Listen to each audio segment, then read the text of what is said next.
ایک بادشاہ نے اعلان کیا کہ جو شخص جھوٹ بولتے ہوئے پکڑا گیا اس کو 5 دینار جرمانہ ہوگا۔ لوگ ایک دوسرے کے سامنے بھی ڈرنے لگے کہ اگر جھوٹ بولتے ہوئے پکڑے گئے تو جرمانہ نہ ہو جائے۔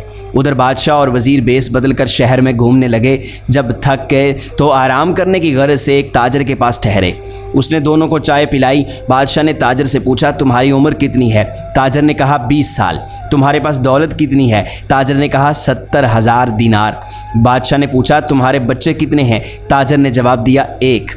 واپس آ کر انہوں نے سرکاری دفتر میں تاجر کے کوائف اور جائیداد کی پڑتال کی تو اس کے بیان سے مختلف تھی۔ بادشاہ نے تاجر کو دربار میں طلب کیا اور وہی 3 سوالات دہرائے۔ تاجر نے وہی جوابات دیے۔ بادشاہ نے وزیر سے کہا کہ اس پر 15 دینار جرمانہ عائد کر دو اور سرکاری خزانے میں جمع کروا دو، کیونکہ اس نے 3 جھوٹ بولے ہیں۔ سرکاری کاغذات میں اس کی عمر 35 سال ہے۔ اس کے پاس 70,000 دینار سے زیادہ رقم ہے اور اس کے 5 لڑکے ہیں۔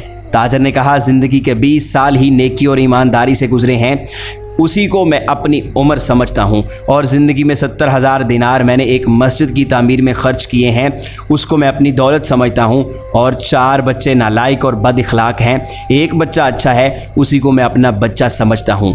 یہ سن کر بادشاہ نے جرمانے کا حکم واپس لے لیا اور تاجر سے کہا ہم تمہارے جواب سے خوش ہوئے ہیں۔